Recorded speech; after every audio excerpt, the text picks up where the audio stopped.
মা দুর্গা কিন্তু 4টা বাহনের উপরে আসে। আপনাদের কারো জানা আছে কি জানেন না? নিশ্চয় জানেন। কি? একটা ঘটক মানে মা ঘোড়ার উপরে আসে, জোরে বলুন হানা না। কোন বছর মা দেখবেন নৌকাতে আসে, জোরে বলুন হানা না। আচ্ছা এবার বলি, কোন বছর মা দেখবেন দোলাতে আসে, না কি বলছেন? তার মানে কি পালকিতে। আর কোন বছর মা হাতির উপরে আসে। আচ্ছা বলুন তো এই বছর কিসে আসছে আর কিসে যাচ্ছে?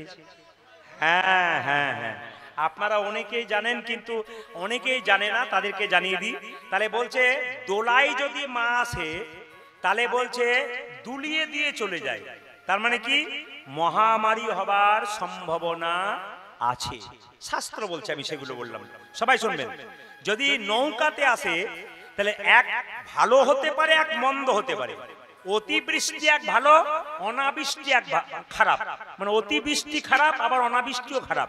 কিন্তু সেইবারে যদি নৌকায় আসে বৃষ্টি প্রচুর হয়, শস্য শ্যামলা সুজল সুফলা পৃথিবী হতে পারে, প্রকৃতি হতে পারে, আপনার শস্য ভালো হতে পারে, অথবা প্রচুর বৃষ্টির জন্য সব ধ্বংস হয়ে যেতে পারে। তাহলে নৌকাতে যদি আসে।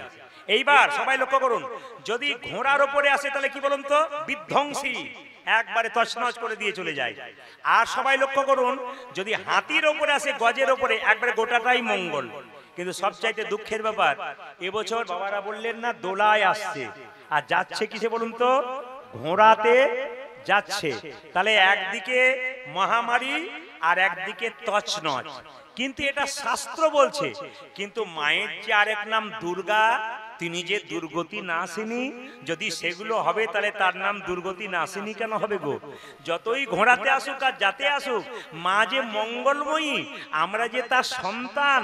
যদি মাকে আমরা অবাধ্য, আমরা যদি মায়ের ওপর অকথ্য ব্যবহার করি, তখনই মা কিন্তু আমাদের দুলিয়ে দিয়ে চলে যায়। তবে চান্সটা বেশি হয়। কেন বলুন তো? আপনারা সবাই লক্ষ্য করুন, চন্দ্রকোনা রোডে আপনাদের মা দুর্গা পুজো হচ্ছে, প্যান্ডেল পর্যন্ত হচ্ছে কোথাও কোথাও। কিছু মনে করবেন না, প্রত্যেকটি মেদিনীপুরের বহু বহু জায়গাতে খুব ভদ্রতার সঙ্গে পুজো হয়। আমাদেরও বিভিন্ন জায়গায় ভদ্রতার সঙ্গে পুজো হয়, কিন্তু কোন কোন জায়গাতে অসভ্যের মতো পুজো হয়। কিরকম বলে রাখি, দেখবেন মা দুর্গা প্যান্ডেল করেছে চায়ের কপটি দিয়ে, কিংবা দেখবেন চায়ের গ্লাস দিয়ে, জলের গ্লাস দিয়ে হচ্ছে। আবার কোন কোন জায়গায় থিম দেখিয়ে ফার্স্ট হবার জন্য আবার দেখবেন মাছের আঁশ দিয়ে পর্যন্ত প্যান্ডেল হচ্ছে। মানে এগুলো আমরা ঠিক অধঃপতনের দিকে যাচ্ছি কিনা আপনারা একটু বিচার করে দেখবেন। আমি গত বছর মা দুর্গা পুজোয় গান করেছিলাম আপনাদের মেদিনীপুরে। তো মেদিনীপুর থেকে গান করে আমি একটা জায়গার নাম করব না, যেহেতু ক্যামেরা হচ্ছে। আমি যাচ্ছি মেদিনীপুরে, একটা জায়গাতে দেখলাম যে থিম করেছে যে শিব ঠাকুর চেপে আছে স্কুটির ওপরে, আর মা দুর্গা তার পেছনে হাত দিয়ে বসে আছে। আপনারা হাসছেন, কিন্তু এটা লজ্জার ব্যাপার। একটা অন্য ধর্মের মানুষ আমার সামনে দাঁড়িয়ে বলছে, আপনি প্রদীপ বাবু না? বলে হ্যাঁ। কি দেখছেন? বললাম থিম দেখলাম। থিম দেখছেন, কিন্তু আমার মাথাতে ঢুকছে না। আমি তো আপনার জাতের নই, আপনার ধর্মের নই। কিন্তু আমার এটা প্রশ্ন, আপনি লোককে একটু বোঝাবেন। কি বোঝাবেন? আপনি আমাকে বলে দিন যে বাবা শিব কবে স্কুটি চালিয়েছিল, আর মা দুর্গা তার পেছনে কখন চেপেছিল। বিশ্বাস করবেন, লজ্জাতে সেদিন মাথাটা আমার নিচু হয়ে গেছিল। এই লজ্জা আমার নয়, এ লজ্জা প্রত্যেকটি হিন্দু জাতির। তাই আমি বলবো, আপনারা দুর্গা পুজো করবেন, এমন কোন অসভ্যতা করবেন না যাতে অন্য জাতির মানুষ তেরা চোখে আমাদের দিকে তাকায়। করছেনটা কি? বারবার আমি বলে এলাম আপনাদের সামনে। কতগুলো শর্ত আপনাদের দিয়ে যায়, আপনারা মাথায় রাখবেন। আমি আপনাদের জেলা পেরিয়ে অন্য একটা জেলাতে গেলাম গান করতে, রাত্রি 2:30। ছেলেগুলো বলে এখানে দারুণ প্যান্ডেল হয়েছে দাদা, একবার নামলে হয় না? 2:30 বাজছে, তখন এরা নামলো দেখবার জন্যে। আমি এক পাশে দাঁড়িয়ে রইলাম, সবকিছু দূর থেকে দেখলাম, কিন্তু লজ্জায় আমার মাথাটা নিচু হয়ে গেল।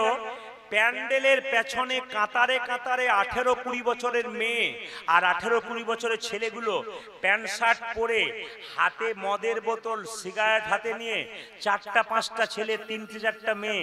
ছেলেগুলোর পিঠে একবার মারছে, ছেলেরা মেয়েদের পিঠে একবার মারছে, নোংরামি করছে। আমি তখন মনে মনে ভাবলাম, বেহায়া বাবাগুলো আর বেহায়া মাগুলো রাত্রিবেলায় ওই মেয়েগুলোকে, ছেলেগুলোকে ছেড়ে দিয়ে আমাদের দুর্গা মন্দিরটাকে অপবিত্র করার চেষ্টা করছে। আমি সেই সমস্ত বেহায়া বাবার, বেহায়া মাগুলোকে বলবো, আপনারা এমন করে ছেলে মেয়েদের ছেড়ে দেবেন না। আর আপনাদের কাছে প্রদীপ পালের করজোড়ে নিবেদন রইল, আগামী দুর্গা পুজোতে প্রত্যেকটি বাবাকে বলে রাখবো, ছোট মেয়ে হোক, আপনার বড় মেয়ে হোক, ছেলে হোক ছোট, আপনি সঙ্গে করে মণ্ডপে নিয়ে যাবেন, সঙ্গে করে বাড়ি আনবেন। অনেককে বলবেন আমার তো মেয়ে অ্যাডাল্ট হয়ে গেছে, আমি এখন ছেড়ে দিতে পারি। আপনি তো দেখলেন আমার প্রমাণ কি চলছে, চারিদিকে কি নোংরামি চলছে। আপনি নিজে কলঙ্ক নেবেন। সরকার এত চেষ্টা করছে, সুন্দর প্রশাসন দিচ্ছে, প্রশাসনের কর্মকর্তারা, পুলিশ যারা আছেন তারা নিজেদের সংসারে পুজো পাঠ না করে আমাদের জন্য পাশে দাঁড়িয়ে আছে। আর আমরা যদি কিছুটা দায়িত্ব পালন না করতে পারি, আমরা আমাদের মেয়েদেরকে অন্তত নিয়ে যাব, সে বড় হোক আর ছোট হোক, আর সঙ্গে করে নিয়ে আসবো, তবে কিন্তু পূজার শালীনতা বজায় থাকবে, নইলে থাকবে না। খুব ভালো করে শুনে নিন, এগুলো শাস্ত্রের কথা। আকাশের চাঁদের দিকে সেই দিন কেউ তাকালে তার মাথাতে কলঙ্ক হবে, একদিনের জন্য হবে। মায়েরা, এদিন ভগবান কৃষ্ণ আকাশের চন্দ্রমা মানে চাঁদের দিকে তাকিয়েছিল বলে তারও কলঙ্ক হয়েছিল। কেন না, সত্যজিতের ভাই প্রসেনজিৎকে হত্যা করার জন্যে তারও কলঙ্ক হয়েছিল। শেষে ভগবান কৃষ্ণকেও গণেশ পুজো করতে হয়েছিল। এই জন্য আমি আপনাদের বলে যাই, সেই দিন কেন আপনারা আকাশের চাঁদের দিকে তাকাবেন না, একটু শুনে নিন। একবার কৈলাস পর্বতে বাবা ভোলানাথ একটা নিমন্ত্রণ করেছিল, সভা ডেকেছিল, নিমন্ত্রণ। তো সবাই পণ্ডিতরা, দেবতারা গেছে, কিন্তু নারদ মুনি একটা দিব্য ফল হাতে নিয়ে গেছে। এর থেকে একটা শিক্ষা আছে, যে যেখানে বসে আছেন, আপনাকে কেউ যদি আমন্ত্রণ করে বাড়িতে, আপনি খালি হাতে যাবেন না, আপনি কোনো একটা উপহার নিয়ে যাবেন আপনার সামর্থ্য অনুযায়ী। বারবার শুনে রাখবেন, আপনার বাচ্চা যদি কারো বাড়িতে খেতে যায়, একটা কলমও দেবেন। কেন বলুন তো? জন্মদিনে নিমন্ত্রণ করেছে, আপনার সামর্থ্য নেই, একটা কলমও দেবেন। কেন? খালি হাতে যেতে নেই। বাচ্চা জন্ম নিয়েছে, দেখতে যাচ্ছেন, খালি হাতে যেতে নেই। গুরু গৃহে যাবেন, খালি হাতে যেতে নাই। মন্দিরে যাবেন, খালি হাতে যেতে নাই। হরিসভাতে আসবেন, খালি হাতে আসতে নেই, কিছু নিয়ে আসতে হয়। আমি আপনাদের বারবার বলবো, খালি হাতে কোন কোন জায়গায় যেতে নেই এগুলো বলে দিলাম আপনাদেরকে। তো নারদ মুনি একটা দিব্য ফল এনেছে, ওই ফলটা বাবা শিবের হাতে দিয়েছে। মায়েরা, বাবা শিবের কটা ছেলে জোরে বলুন? চারটে। চারটে ছেলে।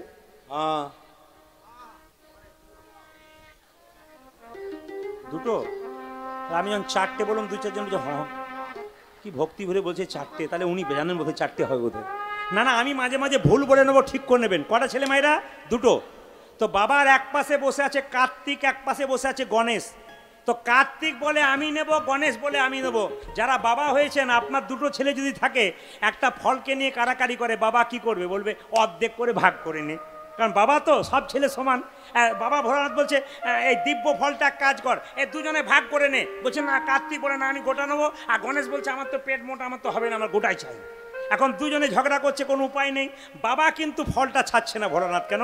ও জানে যাকে ছাড়বো সে নিয়ে ফেলবে, কি দরকার আছে? চুপচাপ বসে আছে। গণেশ কিন্তু রাগে গড়গড় গড়গড় গড়গড় করছে। কিছুক্ষণ পরে সভা যখন ভেঙে গেল, তখন একমাত্র বসেছিল দুজন, আকাশের চাঁদ চন্দ্রমা, আর ছিল কে জানেন? ব্রহ্মা, মানে আমাদের গণেশ চন্দ্রের দাদু। সে তখন বলল আমি বিচার করে দিই। বলে কি বিচার? না, এই ফলটা সেই পাবে এদের মধ্যে যে বড়। মায়েরা বলুন তো, কার্তিক বড় না গণেশ বড়? কি শুনে এসছেন এতদিন? কার্তিক বড় নাকি গণেশ বড়? কেউ বলছে কার্তিক, কেউ বলছে মানে আবার দুই চারজন আছে কার্তিক গণেশ, কার্তিক গণেশ। সে ভোটের সময় হয় না, কিছু কিছু লোক আছে দুপক্ষেই মুড়ি খায়, কাকে যে ভোট দেয় কেউ জানে না, সেরকম আর কি হয় না। দুপক্ষেই বেটা মুড়ি খাচ্ছে, এ কাকে যে ভোট দেবে অন্তর্যামী ছাড়া কেউ জানে না। তো মায়েরা দু চারজন বলছে, কিন্তু শুনে রাখুন, কার্তিক বড়, গণেশ ছোট। যদি কেউ মনে করেন না, তা নয়, কার্তিক কিন্তু বড়। এখন কার্তিককে ফলটা দিয়ে দিয়েছে, আর গণেশ খালি ওই দাদুর কাছে যাচ্ছে, আর মানে নাতিতে যেমন হয় আর কি, দেখবেন রাগে কর।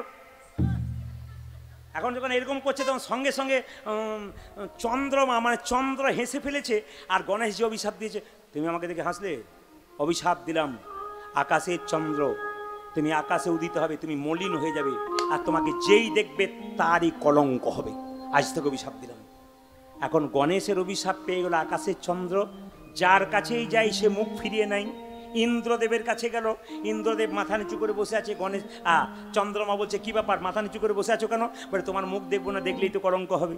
আচ্ছা ব্রহ্মা যে তার পাশে বসছিল তখন, তার কাছে কি বলছে, ব্রহ্মা তাহলে কি করবো? এ কি তুমি আমার দিকে তাকাচ্ছ না কেন? বলছে ওই তো গণেশ অভিশাপ দিয়ে দিয়েছে তোমাকে, যে তোমাকে যে দেখবে তারই কলঙ্ক হবে, কি দরকার আছে তাকাবো না তোমার দিকে। এখন সবাই যখন মুখ ফিরিয়ে নিচ্ছে তখন আমাদের যিনি ব্রহ্মা তিনি বললেন এক কাজ করো। বলে কি? যে তোমাকে অভিশাপ দিয়েছে তুমি তার কাছে যাও। বলে কার কাছে? গণেশের কাছে। গণেশকে স্তুতি করলো, গণেশ খুব খুশি হয়ে গেল।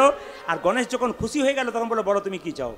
বলছে তুমি 365 দিন তোমাকে দেখলে কলঙ্কিত হবে না, তবে 1 মাস 2 মাস 3 মাস কদিন তুমি আকাশে থাকতে চাও তোমাকে দেখলে কলঙ্কিত হবে। সঙ্গে সঙ্গে বললো না, আমি এতদিন কলঙ্কিত হয়ে থাকতে চাই না, আমাকে দেখলে লোক কলঙ্কিত হবে সেভাবেই থাকতে চায় না। তখন গণেশজি বললো তাহলে এক কাজ করো, বছরে তোমার একটা দিন রইল গণেশ চতুর্থী, গণেশ পুজো, সেই দিন কিন্তু আকাশের চাঁদের দিকে কেউ তাকালে তার কলঙ্ক অবশ্যই হবে। শাস্ত্র বলছে, আমি বলি নাই। সবাই তাকান মায়েরা, এই জন্য আকাশের চাঁদের দিকে তাকালে কিছু না কিছু কলঙ্ক আপনার জীবনে আসতে পারে। তবে বলবেন আমি তাকিয়ে ফেলেছি, তাহলে কি করব? আপনি গণেশজিকে স্তুতি করবেন, গণেশ পুজো করবেন, আপনার লাভ আছে। গণেশ পুজোতে কিন্তু তুলসী পাতা দেওয়া উচিত নয়। গণেশ পুজোতে কি দেবেন মায়েরা? 21টি দুর্বা ঘাস দেবেন। খুব ভালো করে শোনান, গণেশ পুজোতে 21টি দুর্বা ঘাস দেবেন। আর একটা কথা মনে রাখবেন, যে কোনো দেবদেবী পুজো করতে গেলে সবসময় পূর্ব দিকে কিংবা উত্তর দিকে মুখ করে পুজো করতে হয়। খুব মাথায় রাখবেন, যে কোনো দেবদেবী বাড়িতে পুজো করবেন পূর্ব দিকে মুখ করে কিংবা উত্তর দিকে মুখ করে পুজো করতে হয়। হ্যাঁ, আচমনটা করতে হয় কিন্তু পূর্ব দিকে মুখ করে। আচমনটা পূর্ব দিকে মুখ করে নিতে হয়। আপনি যদি উত্তর দিকে পুজো করেন, পূর্ব দিকে মুখ করে কিন্তু আপনাকে আচমন করে নিতে হবে। এ কথাগুলো আপনার মাথায় রাখবেন, জীবন সুন্দর হবে। গণেশের পুজোতে তুলসী পাতা যায় না কেন? না, গণেশজি ধ্যান করছিলেন বসে বসে, আর তুলসী দেবী রাস্তা দিয়ে পেরিয়ে যাচ্ছিলেন। এখন দেখবেন ধ্যানের মাধ্যমে গণেশ কিন্তু চোখ মুজে হেসে ফেলেছে। আর তুলসী দেখতে সুন্দরী, আর গণেশের চেহারা খুব সুন্দর। এখন গণেশকে দেখে তুলসী ভেবেছে তাহলে আমাকে দেখে হেসেছে, তাহলে নিতাই গৌর হরিবল হয়ে গেছে। এখন কাছে গিয়ে বলছে, গণেশজি আপনি কার ধ্যান করছেন? মানে কোনো রকমে আর কি নিজের আয়ত্তে আনা আর কি। তখন তার ফেসবুক ছিল না, হোয়াটসঅ্যাপও ছিল না। এখন দেখবেন হ্যালো আর গেল না, কি বলছেন? এখন তো কোনো অসুবিধা নাই, এখন হ্যালো আর গেল। মায়েরা কিছু মনে করবেন না। আপনারা দেখবেন বয়ফ্রেন্ড, গার্লফ্রেন্ড আর ফ্যামিলি, এ মানে কি? বয়ফ্রেন্ড, ফ্রেন্ডের শেষের 3টি অক্ষর কি? ইএনডি আছে না? আবার দেখবেন গার্লফ্রেন্ডের শেষের 3 অক্ষর কি? ইন মানে কি? শেষ। সম্পর্ক বেশি দিন থাকবে না। বয়ফ্রেন্ড এলো আর গেল, গার্লফ্রেন্ড এলো আর গেল, কিন্তু ফ্যামিলি FAMILY। এফ মানে ফাদার, এ মানে অ্যান, মা মানে এম মানে mother, father and mother. ILY মানে আই লাভ ইউ, মানে বাবা মাকে সঙ্গে করে সংসারে ভালোবেসে যে থাকতে পারে তার ফ্যামিলি কিন্তু খুব ভালো থাকতে পারে। কত সুন্দর তত্ত্ব দেখাচ্ছে দেখুন। Family FAMILY। এফ মানে কি? ফাদার, AN, আর এম মানে মাদার। তাহলে father and mother, I love you মানে আমরা তোমাকে ভালোবাসি। এখন আর ভালোবাসছে না। যত বাবা মাকে ভালোবাসতে পারবেন, বৃদ্ধ বৃদ্ধাকে ভালোবাসতে পারবেন, আপনি চিন্তা করতে পারবেন না, সুখ শান্তি অর্থ যশ আপনার সব আসবে। কে বলছে না? আমরা করি না, আমরা বয়স্কদের বারবার বিতাড়িত করে দিচ্ছি সংসার থেকে, এই জন্য আমাদের যত ঝামেলা বাঁধছে। তাই আপনাদের মনে রাখেন যে যখনই গণেশজি গেছে চুপচাপ ধ্যান করছে, হেসে ফেলেছে, তুলসী দেবী বলছে হ্যাঁ তোমাকে জিজ্ঞেস করছি তুমি কোন দেবতার ভজন করছো? বলছে শ্রীহরির ভজন করছি, আমাকে ডিস্টার্ব দিও না তো। সঙ্গে সঙ্গে তুলসী দেবী বলছে আমি তোমাকে বিয়ে করতে চাই। ব্যাস, যেই না বলেছে বিয়ে করতে চাই, অভিশাপ দিয়ে দিয়েছে গণেশ। কি? এই অভিশাপ দিলাম তোমাকে, কি? তোমার যেন দৈত্য স্বামী হয়। তুলসী দেবীর দৈত্য স্বামী হলো কে বলুন তো? শঙ্খচূড় দৈত্য। সঙ্গে সঙ্গে তুলসী দেবী অভিশাপ দিল, তুমি যখন আমাকে অভিশাপ দিলে আমার দৈত্য স্বামী হোক, আমি তোমাকে অভিশাপ দিলাম কি? তুমি যে চিরকুমার থাকতে চাও, বিয়ে করতে না চাও, আমি তোমাকে অভিশাপ দিলাম তোমার একটা নয় তোমার 2টো বিয়ে হবে। গণেশের কটা বিয়ে হয়েছিল? 2টো। মায়েরা, একটার নাম সিদ্ধি, একটার নাম ঋদ্ধি। এইবার তাকান, বাড়িতে গণেশের সুর কোন দিকে থাকবে? আর ব্যবসা যারা করেন, সাধক যারা সাধন ভজন করেন, তাদের গণেশের সুর কোন দিকে থাকবে? তাকান, সিদ্ধি থাকে ডান দিকে আর ঋদ্ধি থাকে বাঁ দিকে। এক ভদ্রলোকের 2টো স্ত্রী থাকলে দুপাশে বসলে কি বলে? আমার দিকে তাকাও। বাঁ দিকে বলে আমার দিকে তাকাও, এদিকে তাকাও। এখন গণেশ যখন সিদ্ধি বলেছে আমার দিকে তাকাও, তখন সুর ডান দিকে। ঋদ্ধি যখন বলেছে আমার দিকে তাকাও, সোঁর বাঁ দিকে। ঋদ্ধিকে প্রতিষ্ঠা করতে গেলে সংসারে শান্তি প্রতিষ্ঠা হবে। এই জন্য মায়েরা আপনারা বাঁ দিকে গণেশের যে সুর, সেই সুরাওলা গণেশ, কিন্তু বাঁ দিকে সুরাওলা গণেশ আপনার বাড়িতে রাখবেন। আর ব্যবসা যারা করছেন তার ডান দিকে সুরাওলা গণেশ অবশ্যই রাখবেন। এ কথা কিন্তু মাথায় রাখতে হবে। এবার গণেশের পুজোতে তুলসী পুজো পাতা লাগে না, এই জন্যে তুলসী অভিশাপ দিয়ে দিল যে তোমার একটা বেশি দুটো বিয়ে হবে, এই জন্য কিন্তু তুলসী পাতা কাজে লাগে না। একটা কথা বলে কি, কৌশিকী মায়ের পুজোয় কিন্তু শোল মাছ লাগে, এখানে লাগে না। তারাপীঠ যদি আপনারা যান, তারাপীঠ মায়ের মন্দিরে শোল মাছ প্রধান। শোল মাছ না দিলে মা কিন্তু প্রসাদ গ্রহণ করে না। প্রশ্ন করবেন বাবারা অনেকে যে শোল মাছ কেন পুজোতে দেওয়া হয়, একটু দেখুন। কৌশিকী মায়ের পুজোতে সব জায়গায় নয়, তারাপীঠে গেলে দেখবেন শোল মাছ দেওয়া হয়। কেন দেওয়া হয় মা? শুনে রাখুন, জয় দত্ত নামে একজন সওদাগর ব্যবসা করতে করতে, তারাপীঠটার আগের নাম ছিল চণ্ডীপুর, ওটা তারাপীঠ নাম ছিল না, আগে ছিল চণ্ডীপুর। ওই সওদা মানে ব্যবসা করতে করতে ছেলে বাবা দুজন মিলে, আরও অনেকে মিলে সেখানে ব্যবসা করতে গিয়ে রাত্রিবেলায় থেকে গিয়েছিল। ওটার নাম ছিল চণ্ডীপুর তারাপীঠটা। তো অন্ধকারে ছেলে যেতে যেতে সাপে কাটে, আর সাপে কাটা পড়ে ছেলে মারা গেল। বাবা জয় দত্ত খুব কাঁদছে, ছেলে মারা গেল। ছেলের অন্ত্যেষ্টিক্রিয়া মানে পারলৌকিক ক্রিয়া সম্পন্ন করতে গেলে একটু মাছ খেতে হয় তখনকার দিনে। মাছ কোথায় পাবে? একজন মাছ ধরে এনেছে পুকুরে গিয়ে, যখন মাছটাকে কেটে ধুতে গেছে যে পুকুরে, হঠাৎ মাছটা কিন্তু জোড়া লেগে আবার জীবিত হয়ে গেছে। এটা কিন্তু একটা অলৌকিক কাহিনী সেখানকার। তারাপীঠে গেলে আপনারা শুনতে পাবেন। তারাপীঠ আমার সামনেই, তবুও আমার বাড়ি থেকে 90 কিলোমিটার দূরে তারাপীঠ। কিন্তু সেই তারাপীঠে আমি গিয়েছিলাম, এবং সবচাইতে আশ্চর্যের ব্যাপার, আপনাদের আশীর্বাদে সব জায়গাতে সম্মান করে, ভালোবাসে। আমরা একবার দলবল মিলে সবাই গিয়েছিলাম, তো ওনারা একবার ফার্স্ট লাইনে আমাকে ডেকে মালা টালা দিয়ে মাকে পুজো করিয়ে প্রণাম করিয়ে, তারপর প্রচুর লোক দাঁড়িয়ে আছে। আমার না না, এটা আমার শোভা পাই না। ওনারা বললেন না, আপনার সময়ের দাম আছে, আপনাকে আমরা যত পান্ডা আছি সবাই মিলে মায়ের গলায় মালা দিয়ে আপনাকে পুজো করাবো।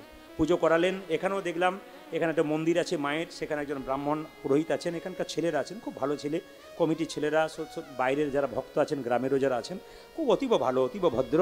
তারা সবাই মিলে সেই ঠাকুর আমাকে বললেন একটা মালা দিন। আমি মায়ের গলায় মালা দিলাম, মাকে একটু পুষ্প দিলাম। একটা কথা আপনাদের বলে যাই, ওই জয় দত্তের ছেলে যখন মারা গেল, তখন মায়েরা শোল মাছটা কেটে জেনে জলে ধুতে গেছে, জীবিত হয়ে গেছে।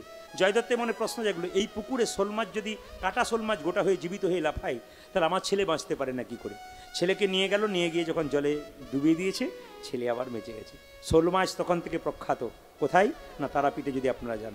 আমি আপনাদের সবাইকে বলে রাখি যে ভগবান, আচ্ছা রাধাষ্টমী আসছে কয়েকদিন পরে, নাকি মা? যেটা বলুন হ্যাঁ না।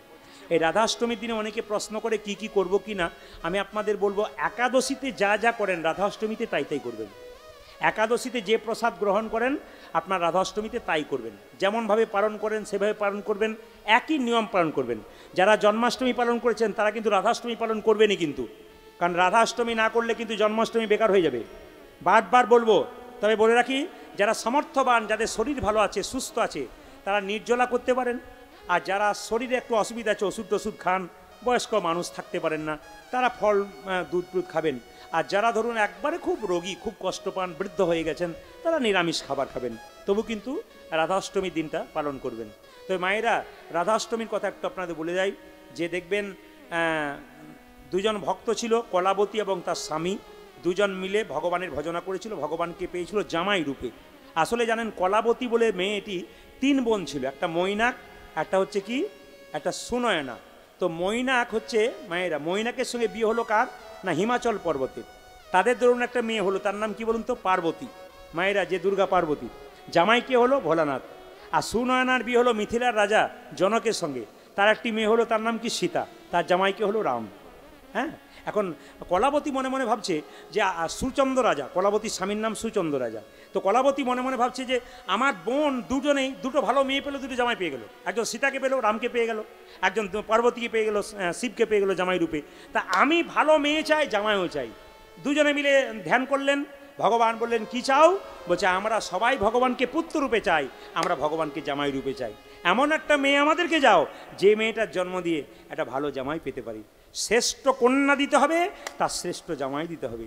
শ্রেষ্ঠ কন্যাকে রাধারানী, আর শ্রেষ্ঠ জামাইকে ভগবান শ্রীকৃষ্ণ।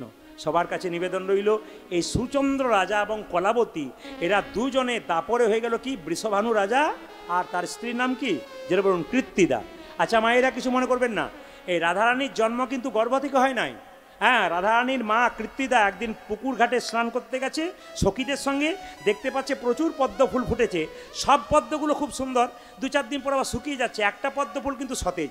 সখী দেখে বলে, সখী এক কাজ কর, ওই পদ্ম ফুলটা আমায় তুলে এনে দে। ওই পদ্ম ফুলটা তুলে এনেছে, আর দেখতে পেলো পদ্ম ফুলের ভেতরে একটা পোকা, আবার পোকাটা সুন্দর সোনার পোকা, বাড়ি নিয়ে গেল, একটা মেয়ের রূপ ধারণ করছে। যখন মেয়ের রূপ ধারণ করছে তখন তার স্ত্রী মানে আমাদের কৃত্তিদা বিশ্বকর্মাকে বললো, স্বামী চারদিকে প্রচার করে দাও আমার বাচ্চা এসছে, ব্যাস কেউ আমাকে দেখতে আসবে না, আমার 10 মাস 10 দিন পর বাচ্চা প্রসব হয়ে যাবে, লোকে জানবে, কিন্তু প্রসব তো হবে না। ওই ফুলের মধ্যে যে ছোট্ট বাচ্চা পোকাটা রাধারানী রূপ ধারণ করছে মেয়ের। আস্তে আস্তে যখন 10 মাস 10 দিন হয়ে গেল, চারিদিকে প্রচার হয়ে গেল, রাধারানীর জন্ম হয়েছে। কিন্তু মা একটা শর্ত কি জানেন, রাধারানী শর্ত করেছে, আমি জীবনে জন্ম নেব কিন্তু চোখ খুলবো কাকে? কৃষ্ণকে দেখে, ভগবানকে দেখে, তার আগে চোখ খুলবো না। আমি আপনাদের সামনে নিবেদন রাখতে চাই, এর থেকে একটা শিক্ষা আছে, মানবকুলে জন্ম পেয়েছেন প্রত্যেকটি ছেলে মেয়ে, প্রত্যেকটি বাবাকে বলবো, সকালবেলায় ঘুম থেকে উঠে ভগবান শ্রীকৃষ্ণকে দর্শন করে, রাধারানীকে দর্শন করে, নিতাই গৌরকে দর্শন করে আপনারা ঘুম থেকে উঠুন, তার আগে নয়। যারা এখানে ছেলেরা কাজ করে, বিভিন্ন কাজ করে, ডিউটি করে, সবাইকে বলবো সকালবেলায় স্নান করে ভগবানকে প্রণাম করে কাজ করো, কাজ ভালো হবে। আমি অ্যাপেলো চেন্নাই চিকিৎসা করাতে গিয়েছিলাম, বিখ্যাত বিখ্যাত ডাক্তারের কাছে আমি গেছি, তো সব ডাক্তারের কাছে দেখলাম সকাল 7টার সময় তারা চলে আসছেন। জিজ্ঞেস করলাম সকাল 7টায়, বলে ভোর 4টের সময় উঠি, স্নান করি, তারপর পুজো পাঠ করি, তারপর আসি। ইংল্যান্ড আমেরিকা থেকে ফেরত ডাক্তারগুলো পর্যন্ত ভগবানের পুজো করছে, তারপর নিজের কাজ করছে, চিকিৎসা করছে। আমরা সামান্য মানুষ কাজ করছি, ভগবানের পুজো করুন, আশীর্বাদটাকে নিন না, কোনো অসুবিধা নেই, তার ইচ্ছাই করুন, তিনি আপনাকে লাভ দেবেন। ভক্ত হয়ে যান, আপনার ছেলেকে গর্ব করে পরে বলতে পারবেন, আমি ভক্ত হয়েছি, আমার ছেলেও ভক্ত হবে, আমার রক্ত তার শরীরে বইছে, আমি কৃষ্ণ ভক্ত সন্তানের বাবা হতে পারি। আচ্ছা, আপনাদের কাছে নিবেদন রইল, কীর্তন শুনতে সবাই এসছেন, কপালের দিকে আপনাদের তাকালাম, কিন্তু আমি আপনাদের অনেকেরই তিলক দেখতে পেলাম না। না না, তিলক দেখতে পেলাম না বলে যে খারাপ তা নয়, তিলক নিলেই যে ভক্ত হওয়া যায় তা নয়, আর মালা নিলেই যে ভক্ত হওয়া যায় তা নয়, আর গেরুয়া বস্ত্র পরলেই যে ভক্ত হওয়া যায় তা নয়। কেন বলুন তো? সাজ যদি পরবো আর ভেতরে খারাপ কাজ করব, ও সাজের কোনো দাম থাকবে না। আগে ভেতরটাকে সাজাতে হবে। মা শারদা মা বলেছেন যে নিজের দোষগুলো কেউ যদি ধরতে পারে, তাহলে জগতের সবাইকে সে ভালো দেখতে পারবে, আর যদি নিজেই দোষী থাকে, যে দোষী নয় তাকে তারও দোষ খুঁজে খুঁজে বেড়াবে। এই জন্য মায়েরা সবাই তাকান যে যেখানে বসে আছেন, তাহলে প্রশ্ন করবেন, প্রদীপবাবু তিলক কি নেব না, মালা কি নেব না? আপনারা নেবেন কেন? তিলক মালা হলো মাস্টার। রাস্তা দিয়ে পেরিয়ে যাচ্ছেন, কারো একটা পেয়ারা ঝুলছে গাছের রাস্তাতে, আপনি তাকাচ্ছেন চারিদিকে, কেউ দেখছে নাকি, কিন্তু যখনই দেখবেন যে আপনার গলায় মালা তিলক আছে, তখন পাছে লোকে কিছু বলে, বাবা দরকার নয়, তিলক মালা আছে। ইনি হলেন মাস্টার, আপনাকে খারাপ কাজ করতে বাধা দেবেন। তবে বলে রাখি, আপনার মেয়ে ভবিষ্যতে খারাপ কাজ করবে না যদি তিলকের ফোঁটা থাকে। আপনার মেয়ে রাস্তা দিয়ে যদি তিলক নিয়ে যায়, তবে আপনার মেয়েকে কোনো ছেলে বারবার জ্বালাবে না। কেন বলুন তো? তিলক দেখেই বুঝবে এ তো মাথামুন্ড কিছু খাবে না, এর সঙ্গ করে কোনো লাভ নাই। মাথামুন্ড মানে বুঝতে পেরেছেন কি? এরকম ব্যাপার, এর সঙ্গ করে। এই জন্য ছোটো থেকে আপনারা বাচ্চাদেরকে একটু তিলক দিন, একটু মালা দিন। তবে সবচাইতে লজ্জার ব্যাপার, ফেসবুক ইউটিউবের মাধ্যমে আপনারা দেখেছেন, আমরাও দেখেছি, বিভিন্ন জেলাতে কোনো বাচ্চা মেয়ে, নাম করবেন আমি, বাচ্চা মেয়ে স্কুলে গেছে, স্কুলের হেডমিস্ট্রেস কিংবা কোনো মহিলা শিক্ষিকা তিনি চিৎকার করে বলেছেন, কাল থেকে তিলক আনবি না। অথচ লজ্জার ব্যাপার, মেয়েটি হিন্দু, হিন্দুর শিক্ষিকা হয়ে হিন্দু ঘরের কোনো মেয়ে তিলক নিয়ে স্কুলে গেছে, তো বলেছে কি, তিলক নিবি না, তোকে দেখলে আমার খারাপ লাগে, সবাই তিলক নেয়, তুই তিলক নিস কেন? ও বলে আমার মা বাবা আমাকে শিখিয়ে দিয়েছে, আমি নিচ্ছি। বলছে না, স্কুল আসবি না, বাড়িতে নিবি। সবচাইতে লজ্জার ব্যাপার, ঘৃণার ব্যাপার, এগুলো কি শিক্ষক শিক্ষিকা হলো? এগুলো তো সমাজের কলঙ্ক, এগুলো তো হিন্দু সনাতন ধর্মকে নষ্ট করার জন্য কলঙ্ক। এরা ধর্মই জানে না। এই জন্য বারবার নিবেদন রইল, আপনার ছেলে মেয়েকে যদি পারেন এরকম তিলক যদি কেউ, আরে বাবা কচি বাঁশের মতো বাচ্চার মন, ছোট থেকে একটা করে তিলকের ফোঁটা দিন। আপনি সকালবেলায় ঘুম থেকে উঠে বাচ্চাকে বলুন, তোর দাদু ঠাকুমাকে প্রণাম কর, আমাকে তোর বাবাকে প্রণাম কর, মন্দিরে প্রণাম কর। এই কয়েকটা কথা প্রত্যেকটা মায়ের কর্তব্য। প্রত্যেকদিন সকালবেলায় ছেলে তৈরি করতে গেলে বারবার বলবো আপনাদেরকে, খুব মাথায় রাখবেন মায়েরা। সকালবেলা ঘুম থেকে উঠে বলবেন, চা খাবার আগে, কিছু টিফিন খাবার আগে এক কাজ কর, মন্দিরে প্রণাম কর, তোর দাদু ঠাকুমাকে প্রণাম কর, আমাকে তোর বাবাকে প্রণাম কর। এ শিক্ষা যদি প্রথম থেকে দেন তবে লাভ আছে। অনেকে দেখবেন সকালবেলা কুকুর নিয়ে ঘোরে, না কুকুর নিয়ে ঘুরবেন, জীবে প্রেম করে যেজন সেইজন সেবিচ ঈশ্বর। কিন্তু যে কুকুর নিয়ে ঘুরবে তার কাছে আমার দুটো প্রশ্ন, কুকুরটা নিয়ে ঘুরবার আগে বিবেকটাকে প্রশ্ন করবেন, আপনার মা বাবা এক কাপ চা পেয়েছে কিনা জিজ্ঞেস করেছেন কিনা। দুই, আপনি মন্দিরে একবার প্রণাম করেছেন কিনা। আপনি মন্দিরে প্রণাম করুন, আপনার বাবার মা টিফিন খেয়েছে কিনা, চা পেয়েছে কিনা ওটা জিজ্ঞেস করুন, তারপর আপনি কুকুর নিয়ে ঘুরুন, আপনার কোনো আপত্তি নেই। কিন্তু কুকুর নিয়ে ঘুরছেন, মা বাবার কথা চিন্তা করছেন না, ভগবানের কথা চিন্তা করছেন না, তা বললে হবে না। তিলকের কথা যখন বললাম মায়েরা, আপনার তুলসী গাছের নিচে যে মাটিটা রয়েছে ওটা ফোঁটা করে বাচ্চাদেরকে তিলক দেওয়া ছেঁকাবেন স্নান করার পর, আপনি নেবেন ওদেরকে দেবেন, প্রত্যেকটি পরিবারের প্রত্যেকজনের কাছে নিবেদন রইল। এগুলো করুন, হিন্দু সনাতন ধর্মকে টিকিয়ে রাখবার জন্য এগুলো করবেন, আপনাদের লাভ আছে বিরাট।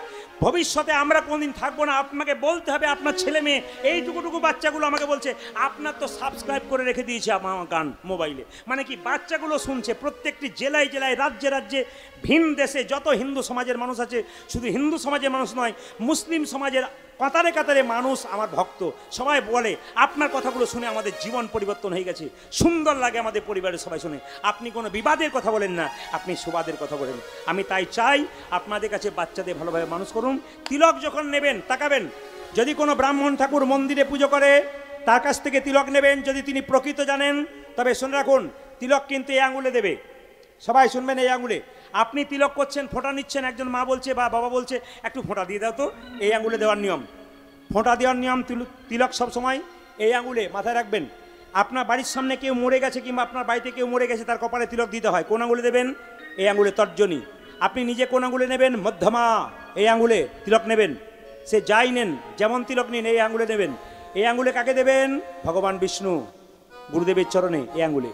আর এই আঙুলে ভাইয়ের কপালে দিলাম ফোঁটা, জমের দুয়ারে পড়লো কোটা, সবসময় করি আঙুলে। এই জন্য বলে রাখি, যাদের লজ্জা লাগে তিলক নিতে তাদের জন্য বলবো, আপনার জল নেবেন হাতে, স্নান করার পর ভগবানের মন্দিরে চরণে জলটা দিয়ে ওই জল তিলক করে নেবেন।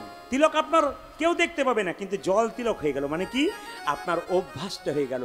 আগে লাইনে দাঁড়ান তবে তো ডাক পাবেন, আগে স্কুলে ভর্তি হন তবে তো আপনি উঁচু জায়গাতে যাবেন। আপনি জল তিলক নিয়ে শুরু করুন, আপনার জীবন সুন্দর হবে। তবে আমাদের ওখানে একটা মেয়ে 25 বছর বয়স, তিলক মালা করে রাস্তা দিয়ে যায়, নিরামিষ খায়, তো পাশের 5টা মেয়ে বলে, বাবারে হারাধনের বইয়ের কি ঢং দিদি, এ বোধে ভগবান আগেই পেয়ে যাবে। এইটাই আমাদের সবচাইতে লজ্জার ব্যাপার। আপনাকে চশমা পরে আপনাকে ডাকছি, ওই যে মাঝে চশমা পরে, চশমা পরে আপনাকে ডাকছি। না না, আপনাকে নয়, বসুন। মুকুন্দ সরকার নবাবকে ডাকছি, বসুন। নবাব সঙ্গে সঙ্গে বলে উঠলো, মানে নবাবকে তো চেনে না, তো ফকির সেজে এসছে। এই যে এই যে এই যে এই যে এই যে এই চশমা পরে যে, আগে কি নাম তোমার? আমার নাম হোসেন ফকির। বাহ, কি হয়েছে তোমার? আমার পেটের যন্ত্রণা হচ্ছে। দেখি দেখি দেখি দেখি দেখি দেখি দেখি জামাটা খুলে ফেলো তো। যেই না বলেছে জামাটা খুলে ফেলো, নবাব মনে মনে ভাবছে আমি এত বড় বাংলার নবাব চিনতে পারে নাই, ফকির সেজে এসছি। জামা আমি খুলবো, পেটের যন্ত্রণা যদি ভালো না হয় তোর একদিন কি আমার একদিন। ভাবছো কি মাটির বারান্দা, জামাটা খুলে দাও। জেনে জামাটা খুলেছে, এক কাজ করো, এবার মাটির বারান্দাতে গড়াগড়ি দিয়ে দাও। যেই না মাটির বারান্দাতে গড়াগড়ি দিতে বলেছে, অমনি সঙ্গে সঙ্গে নবাব মনে মনে ভাবছে, কালের কাল বর্ষাকাল, হরিণে যাতে বাঘের কাল, নেহাত বেকায়দায় পড়েছি বলে পেটের রোগ যদি ভালো না হয় তাহলে দেখবে তুমি আমি কে এসেছি। যেই না কথা বলেছে, মাটির বারান্দাতে যেই না গড়াগড়ি দিয়েছে, অমনি চমকে উঠে বলল, কবিরাজ কি তোমার এখানে ওষুধ দেওয়া থাকে নাকি? বলে কেন? যেই না গড়াগড়ি দিলাম অর্ধেকটা পেটের রোগ ভালো হয়ে গেল। ওই দেখি দেখি দেখি দেখি দেখি দেখি দেখি হাঁ করো তো। যেই না মুকুন্দ হাঁ করতে বলেছে, আসল ওষুধটা দিয়েছে, আর নবাবের পেটের যন্ত্রণা ভালো হয়ে গেছে। মায়েরা, এখানে তত্ত্ব বলল না না, মাটিতে গড়াগড়ি দিলে রোগ ভালো হয় না। তবে যেখানে হরিনাম হয়, যেখানে ভগবানের মন্দির থাকে, যেখানে দেবতার মন্দির থাকে, কোনো ভক্ত বা ভক্তিমতী মা যদি একবার গড়াগড়ি দিতে পারে, তবে তার দেহ রোগ নয় ভবরোগ পর্যন্ত দূর হয়ে যেতে। মায়েরা, যারা রোগ ব্যাধিতে বারবার ভুগছেন, দাদা ভাইরা যারা রোগ ব্যাধিতে বারবার ভুগছেন, কষ্ট পাচ্ছেন সংসারে, হরিনাম যেখানে হবে সেখানে বারবার গড়াগড়ি দিন, দেখবেন আপনার লাভ আছে। আমাদের সমাজে সবচাইতে লজ্জার ব্যাপার কি বলুন তো, একটু MA-BA পাস করলে আর হরিনামও শোনে না, হাতও তোলে না। কিন্তু অন্যান্য ধর্মীয় মানুষদের দেখবেন, যত উচ্চ জায়গায় যাক না কেন, ধর্মের জায়গা কিন্তু পাকা থাকে। মনমোহন সিং যখন প্রধানমন্ত্রী ছিলেন তখন তিনি মাথার পাগড়িটা কি খুলেছিলেন? তিনি প্রধানমন্ত্রী হতে পারেন, কিন্তু মা বাবা তাকে বলে দিয়েছে তোমার ধর্মটাকে তোমার নষ্ট করা চলবে না, ধর্ম তোমাকে ঠিক রাখতে হবে।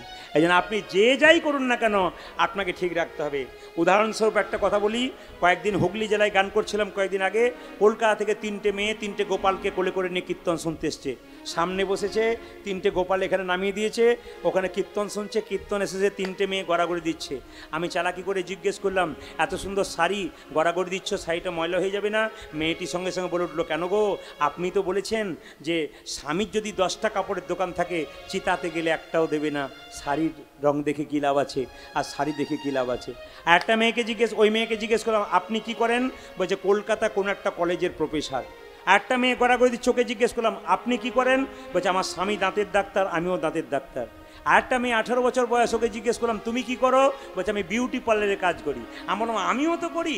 ও বলছে আপনি কখন করেন? বললাম কীর্তন করতে করতে করি। বলে কীরকম? আমি বললাম তুমি যেমন বিউটি পার্লারে কাজ করে মেয়েদের বাইরেটা ভালো করার চেষ্টা করো, আমি হরিনাম নামক বিউটি পার্লারে কাজ করে ভক্তের হৃদয় মন্দিরটাকে ভালো করার চেষ্টা করি। বল এই যত এখানে আসবেন তত আপনাদের হৃদয় মন্দির ভালো হবে, আর যার এই জায়গায় যত ভালো হবে তার গোবিন্দ কৃপা তো নিতাই গৌর হরি বল বলে তাড়াতাড়ি।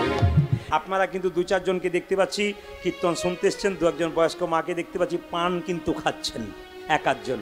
তো পান যারা খান অসুবিধা কিছু নেই, তবে একটা কথা বলি, মহাপ্রভু সন্ন্যাসের আগে পর্যন্ত পান খেয়েছিল, সন্ন্যাসের পরে পান খায় নাই। তবে মায়েরা শুনে রাখুন, পানের সঙ্গে মশলা দিলে দাঁতগুলো দেখতে খুব ভালো হয়, যত দিন যাবে দাঁতের কালার তত বাড়বে।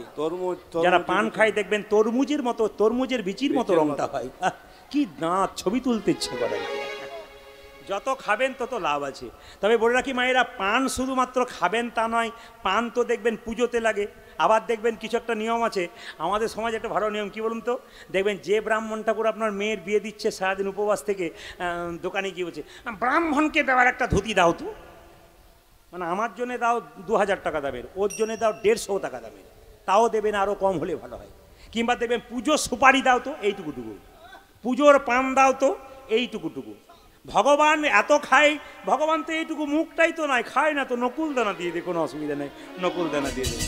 আচ্ছা মায়েরা কিছু মনে করবেন না, আমাদের আবার আপনাদের এখানে হয় কিনা জানি না, দেখবেন বাড়িতে দিব্যি ওই ক্যালেন্ডার আছে, মানে প্যারেকে দেওয়া ক্যালেন্ডারগুলো ঝোলানো আছে, আর বাড়ির বাবুরা এলেন আর প্যান্ট শার্টটাকে ভগবান শ্রীকৃষ্ণ ক্যালেন্ডার আছে ওখানেই ঝুলিয়ে দিল, মানে পাটা ভগবানের মাথাতেই পড়ছে আর কি, লজ্জার ব্যাপার আমাদের।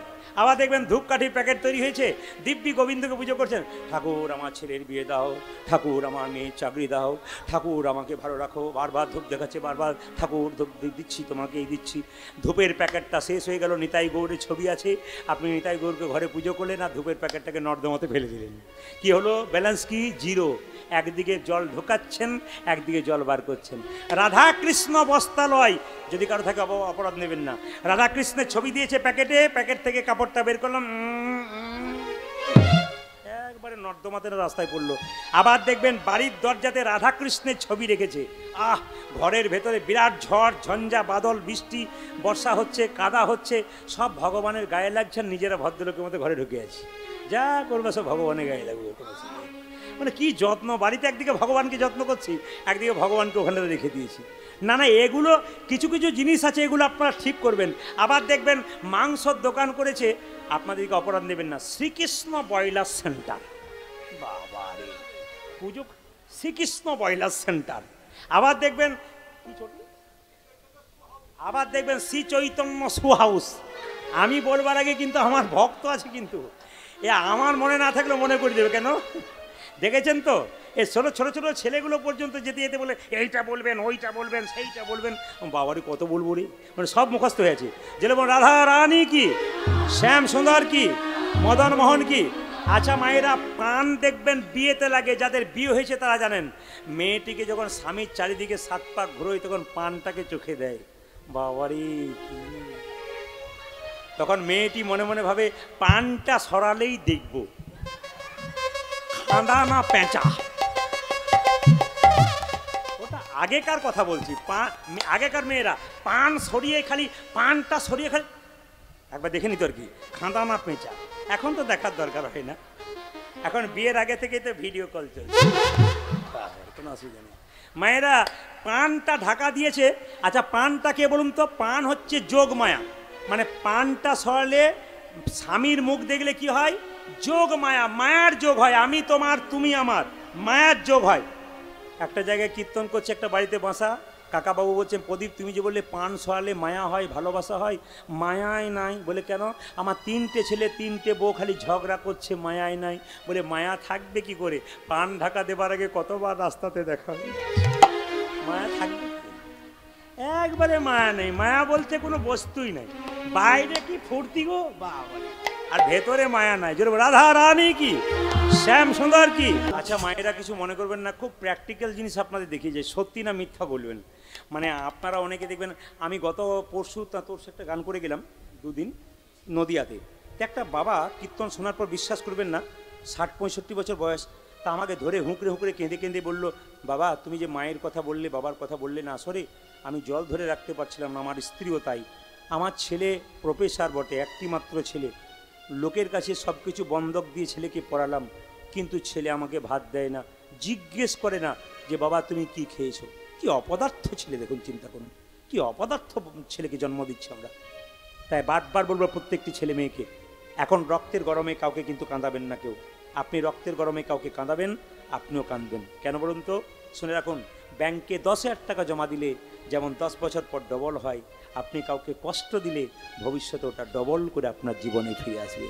তাই বারবার বলবো যেন আপনার জীবনে ডবল করে ফিরে আসবে। তাই আপনাদের কাছে নিবেদন রইল যে এখানে বসে আছেন, আমার দিকে তাকান, একবার সত্যি কিনা দেখুন। বাচ্চাকে কোলে নিয়ে বাচ্চা কেন খেতে দেয় না বাবা মাকে? আগে থেকে সিগন্যাল দেয় দেবো না। বাচ্চাকে কোলে করে নিয়ে মাথাটা এদিকে করেছেন, পাটা এদিকে করেছেন, খোকা তুই পড়াশুনো করবি, করবো মা।